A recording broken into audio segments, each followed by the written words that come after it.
In our last story, we follow some four-legged police officers. One of our impact producers spent some time with the K-9 unit at the Glendale Police Department.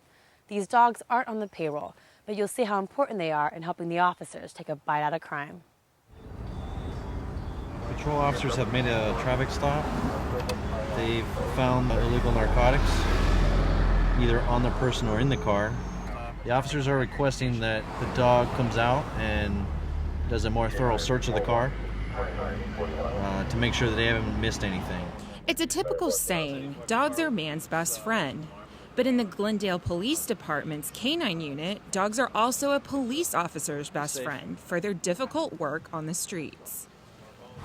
Dogs can differentiate odors like you and I differentiate colors. The fact that dogs have such sensitive noses makes them a great resource for the Glendale Police Department. Dogs are the police officer's best device for uncovering hidden drugs in a car, such as this one. Okay, the windows are closed, so I'm going to take Quiet off the leash and let him do his work here. Offended. So we use the dog as a tool to find and to make sure we've recovered all the evidence that we possibly can. It's a game for the dog. He loves it. He enjoys it. He gets to come out of the car and play a little bit. In less than a minute, Kauai found drug paraphernalia that officers missed during their preliminary search. What is that? Hey, come here. That is his final alert. That means Quiet has found narcotics, and he is patiently waiting for his toy. I'm going to go ahead and reward him. Quiet smelled odor. He gets his paycheck. He gets to play. So he's happy. So not only are we making sure that our investigation is very thorough, it's also training for the dog because he gets to find and train on the most recent street drugs. The Glendale K-9 unit has 3 narcotic detection dogs, Kauai, Beauty, and Marlin. And they have 1 trained in explosives detection. So Sam is our bomb dog for the department. He's trained on 16 different odors for explosives. When we have a bomb threat or different protective sweeps, we'll have Sam go and sweep the area for any explosives. There's 6 odors that are laid out, and Sam's going to find them for us. Sam, come on. They have a special collar. This collar is only used when we do explosives, so when I put this on him, combined with a verbal command that I give him, he knows what job he's supposed to do. The minute Officer Schultes puts Sam's collar on, he knows it's time to work.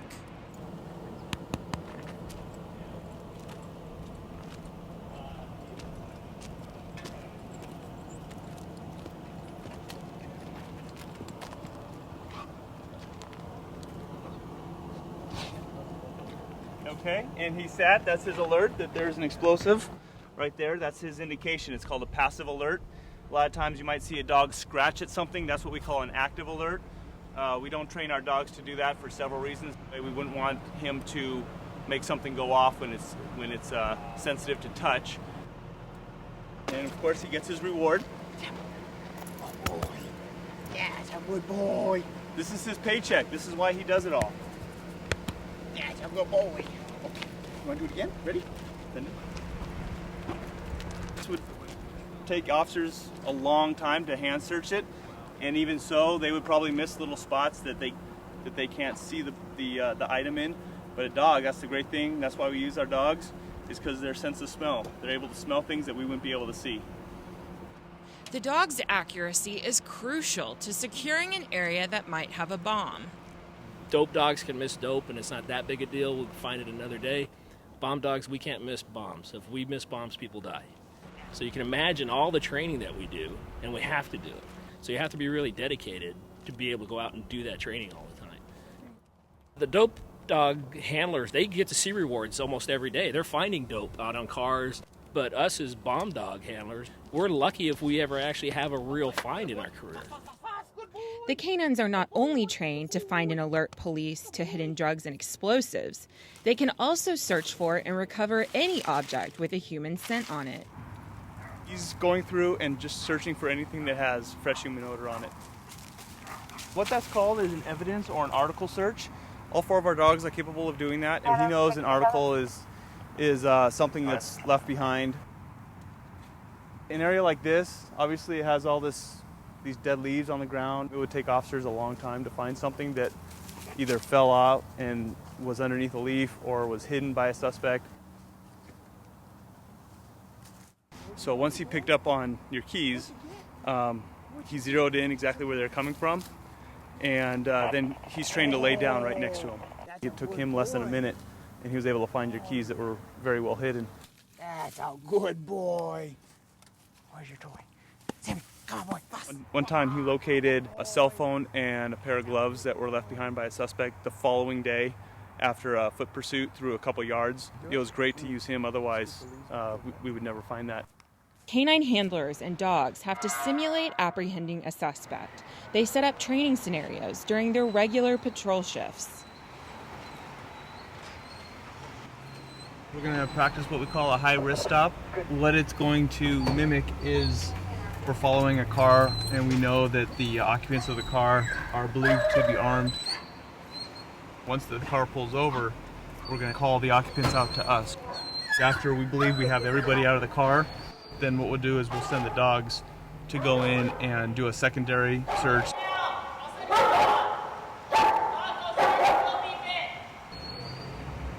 This is your final warning, suspect. Or if there's a suspect who is hidden inside and we send a dog to search the car, it's always great to know where this guy is hiding when you open the door and the guy's standing right on the other side of it with a knife. Creating space between the officer and a potentially dangerous felon is just one of the many things the K-9s can do to help keep their handlers safe. But all of this takes constant training.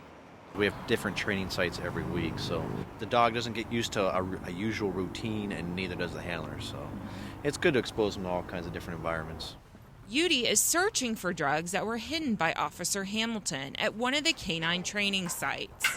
Neither Yudi nor her handler, Officer Feely, know where the drugs are. She makes it look easy, but that's the result of hundreds and hundreds of hours throughout the school, training every week, training when you're on the job. You see how the dog out of all those pipes, how long you can imagine that it would take officers to search that, if they would even see it, or as the dog just uses his nose, pinpoints it in less than half a minute. So really good tools. The officer did set up a training scenario for us. He's hidden something over here in the grass, simulating if the suspect had thrown the drugs on the ground to try to conceal them. So we're going to go over and have the dog train on it, see if he finds it. Oh, okay. Quite just alerted right here. And what you can see is in there is the narcotics that the officers hid from us. All of this work comes at a price, but the city does not have a budget for the K-9s. Currently, there's no tax money that goes into funding the dogs, purchase of the dogs, training, or equipment of the dogs. So it's all done through fundraising. Just in today's economy, you know, they were looking at laying off a few police officers, and it's hard to go to the city and ask for money to fund the K-9 program when they're just trying to make their budgets as it is. You know, we're around $15,000 a year to maintain the 4 dogs. The unit reaches out to the community in order to keep getting the funding and support they need to stay alive. Glendale handlers and K-9s are always present at community events to get to know kids and parents. Officer Hamilton says it's a way of educating the public about what the dogs can do. The dogs will bite on this when we're training them. It's real heavy. We're proud of our unit, and we want to show it off to everybody. We want them to ask questions about it, and we want to show them the level of training that we're at and the level of function that our dogs are at. So number one, we're just here to do good public relations work, make positive contacts. We're here to talk to people about whatever they want to talk about. Their dogs, their neighbors' dogs, a fire truck they've seen. One of the functions is to come out and show this community what kind of police dog we have on our streets. We have Kwai. Kwai plays with kids, but Kwai can still do his job if someone's breaking into a house or business, and he can still go out and perform a function for us. The community loves the dogs. For the most part, everybody loves dogs, whether they're a police dog or just a regular dog. But for them to be a police dog and for the citizens of a community to know that they're out there and they're training and they're putting their life on the line in order to protect them, it really creates a good feeling for the K-9 unit. That's all for this edition of Impact. Be sure to check all our episodes at www.uscimpact.org. Now here's a look at some of our upcoming stories. I've really come to grips with the fact that dignity is something that we reinvent for ourselves as often as we need to.